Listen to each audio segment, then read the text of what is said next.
When resort owner Bob Kiesendahl was diagnosed with advanced stage leukemia, CML, in 1998, his prognosis was grim. 25% chance of survival if the transplant graft. Bob underwent full-body chemotherapy and radiation prior to a bone marrow transplant from an unrelated donor. He also chose to participate in some clinical trials, but not many. He used visualization and tried organic and holistic foods. Overall, he started eating less starch and carbs and more vegetables and fruits. He still tries to eat healthy and remains active with daily exercise, work, and his kids. Although he has reduced bread and carbs, he has not eliminated any foods from his diet. He has cheated on his healthy diet and says he will most likely continue to cheat at times. With regards to sugar, he has planned out with coffee maybe twice a week, but eats fruit daily and still eats sugar if it's in cereal or other products. Not a day goes by when he does not think about his cancer experience and the fear of it coming back. He chooses to focus on how fortunate he has been and how cancer has changed him for the better. He attributes his survival to top-ranked cancer hospitals, bone marrow transplant, interferon, the amazing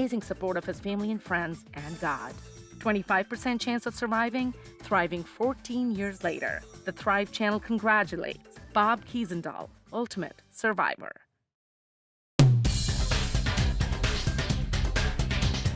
I am a breast cancer survivor, a blood cancer survivor. I'm Dr. Holly Lucille, a naturopathic doctor. I am a mom of a teenager, basset hound owner, military wife. My name is Dr. Deanna Atai, and I'm a breast surgeon. I am a cancer survivor who is looking for answers just like you.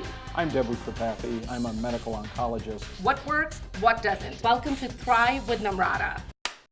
What is the story with bone marrow transplants when it comes to other cancers like pancreatic cancer or another aggressive cancer? I know we were doing this for breast cancers years ago where we tried the stem cell transplants and then they determined it didn't work. So what's the story there?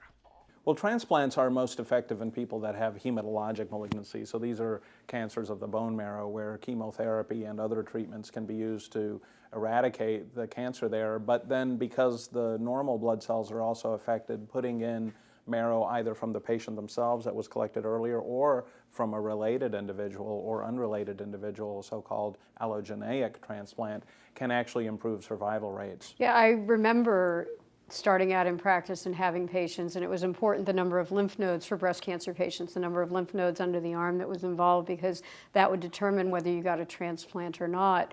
And some patients did obviously very well. It goes back to some of the things we've discussed in other episodes about a subset of patients that would have a response. But on the average or on the whole, the toxicity was very large and there was no overall survival benefit. So we've stopped doing that treatment for breast cancer and some other cancers.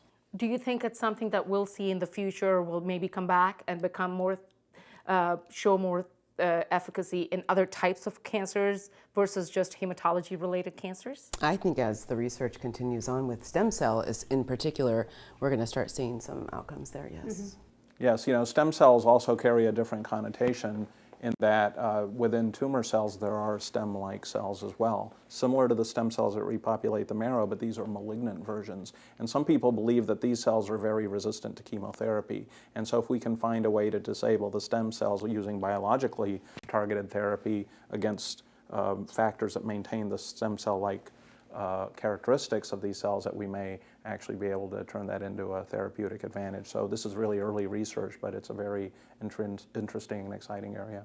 Bob Kiesendahl, thank you for being an ultimate survivor and ultimate thriver. We'll see you next week.